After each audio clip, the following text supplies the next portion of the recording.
Okay, here's a quick playthrough of the first game in the Sherlock Holmes Pocket Adventure game series. And I got it set up already on the table here. So first thing you want to do is put the 4 adventure cards on top so you can see them all. You want to be able to see the clues. And then you lay out your 6 location cards. And I got Baker Street on this side, 4 different locations here, and the wharf here. But you could arrange them any way that you like. And then the next thing you want to do is put aside the timer card, because you don't need that for now, and put aside the 2 Venture Challenge cards. These are double-sided. And again, you don't need these for now. They come in at the end of the game. Okay. Then the next step here is you want to take your 6 character cards here. You have to bear with me because I'm at a bad angle here. Okay. 6 character cards, give them a good shuffle, and then reveal one. Oh, okay, so it's Mr. Jeremiah Wynn. He's an antique dealer. So now, he's the character who's coming to Sherlock Holmes for help. Now, the object of the game here is that there's a number of clues in the deck. Here's the clue cards. And each clue has a symbol. So you got a magnifying glass, shoe print, and puzzle piece. And what you want to do is narrow down, you want to collect 4 clues, which narrows down the adventure Sherlock's undertaking to one of these. The Haunted Abbey, the Marching Men, Constable's Find, and the Black Veil. And once an adventure is revealed, then Moriarty's crime is revealed. So we'll get to that later, but right now let's just do a playthrough. So now that you had your character revealed here, take the character cards and add them to your clue cards and give them a good shuffle. So we want to mix these up. And then we want to put 2 on each location here. 2 cards like that. Okay. And then take Sherlock Holmes, Dr. Watson, your villains who are all in red, including Professor Moriarty, and the hansom cab, and you add those to the remaining deck that you have in your hand, and give that a good shuffle, and then we're ready to begin. A little more of a shuffle. There we go. Okay, so let's see. I'll try and hold it so you can see them. So you flip over. Okay, so now the little asterisk in the corner means I can deal as many cards as I'd like to the back of the deck. And a hansom cab says you can visit any location and collect a card. So I'll visit this one. Oh, now here's Mr. Jeremiah Wynn. Now normally, if I had a clue already at Baker Street, I could just take him and put him right there at Baker Street. But in this case, I don't have a clue yet. So he goes face up in the back of the deck. So all cards that you collect from locations, if they're a clue you want to keep, you can move them directly to Baker Street. Otherwise, they go face up in the back of the deck. So I'm just going to deal 3 here. So 1, 2, 3. And this card stays face up. Okay, then we flip over. Oh, no, this is no good. So if this card was already face up, rotate it. Thankfully, it isn't. So I got to move in the screen again. Okay, so 1, 2, 3.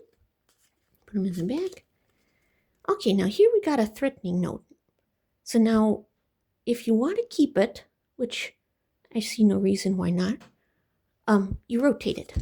So now it becomes a vital clue. But now I can only move 1. But anytime you have a vital clue and Sherlock Holmes appears topmost, you can take the clue and move it to Baker Street. So now I can only move 1 back. So here's a code and message. Again, I might as well rotate it. So 1, 2, 3, 4, and move it back. Okay. Uh-oh, another henchman. If this card was already face up, rotated, but it isn't. So now here's something. Every time when the cards move to the back, you always have the option of moving the topmost anywhere within the pack moving to the back. So in this case, I want to move him behind because I don't want that other card triggering him again. Okay, now we got a muddy footprint. Again, I might as well rotate it. Okay, and then here's Mr. Win again. So now you may move a face-up card to a new position in the deck. Well, I don't really have any particular one I want to move, so won't bother with that. So let's go to Pembroke Manor. And we'll collect, oh, Tattered Tweed. Okay, now again, normally I could just move this directly to Baker Street, but you can only start collecting clues to Baker Street when Watson or Sherlock has been revealed in the deck. And so far, he hasn't been revealed. So this card just goes in the back then. Okay, so let's move 2, and then, uh-oh, now here's the shuffle. It says your plans are scattered, so now I have to shuffle the deck up. Okay, so now we got the coded message again. So I'll go 1, 2, 3, 4. Oops, I don't want to hit Horace. So in that case, I'm going to rotate him back. And now because I rotated him back, anytime 2 clues have a matching color, you can visit the location of the matching color. So because these are both light green, I could go to Pembroke Manor again and collect another clue. Oh, and I got David Radcliffe. Okay, so he goes in the back. So now I go 1, 2, 3. Oh, well, this is no good either. Okay, another henchman. So move to the wharf all face-up cards that are moving to the back. So 1, 2, 3, 4. Okay, well, luckily in this case, I don't have any face-up cards. It's not referring to henchmen. I guess that should have been worded more clear, but henchmen don't move back. But what does happen is anytime 2 henchmen are on top of each other, like in this case, a random clue or character from a random location gets put into the wharf, which means they're kidnapped. And actually, this was a bad one. An old lady, Mrs. Wilberforce, is actually a very powerful card. She can turn any henchman face down back in the deck. But now she's in the wharf, and the wharf is where, let me show you the wharf. Here's the wharf. The wharf is where Moriarty and his henchmen kidnap characters and often kill them. So right now, Mrs. Wilberforce is in the, and only Watson or Sherlock can rescue her. So, oops, we had our 4 cards. And, yeah, I don't want this. Well, yeah, actually, I do want that on top. Okay. So here we go. Now we're starting the game. So Sherlock's face up. So I can either do one thing. I can either collect a clue and move it to Baker Street from the deck, or I can rescue Mrs. Wilberforce. I'm tempted to rescue Mrs. Wilberforce, but I want to demonstrate the clues. So again, this clue I can't collect because it's not vital. I had to re-rotate it. So I'll take this one. So now we got a muddy footprint. Now, because that's a shoe, if you look at the adventure cards here, these have shoes, these have shoes, these have shoes. This doesn't. So that means we are not going on the adventure of the Black Veil. So every time you collect a clue, you're narrowing down an adventure that you're not going on. So just put it aside for now. Okay, so now Sherlock has an asterisk too, which means he can move any amount, so I'll just move him 1. Oh, okay, Eleanor Pembroke. This is Sir Henry's daughter, so you may move this card in front or behind Sir Henry. Okay, well, I don't want to do that, so let's look ahead. 1, 2, 3, or let's rotate it. Let's move 1. Oh, okay, now we got a train ticket. So, 1, 2, 3, 4. Okay, so, yeah, let me rotate this. So then we'll go 1, 2, 3, 4.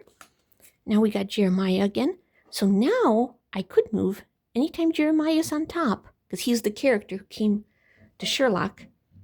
If I want to, I could move him to safety, and I think I will. No, I can't do that, because if I do that, then Mr. Tubbets. That's the end of the game then.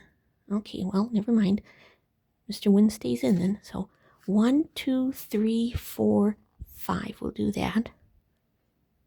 Yeah, and I'll keep him in the same position. Okay, so now we can collect the threatening note if we want, which I will. So that's a puzzle piece here. I don't know if you can see this here. So we got a puzzle piece. And if you look up here, the Haunted Abbey does not have a puzzle piece. So the Haunted Abbey gets removed as well. So now we're down to the marching men or the constable's find. And once we're narrowed down to one adventure, then it kind of escalates. So Oops. Okay, here's Moriarty. Oh, dear. So I should have rescued Mrs. Wilberforce, because if Moriarty comes on top, any card below him gets killed, but not a henchman, because that's one of his own group. So if he's got a henchman underneath him or above, whoever's in the wharf gets killed. So sorry, Mrs. Wilberforce, but she's out of the game, and she was a good card. Okay, now here, 1, 2, oh dear. And I hit Horace Grimley, and it says if it's already face up rotated, which means caught, and the game's over.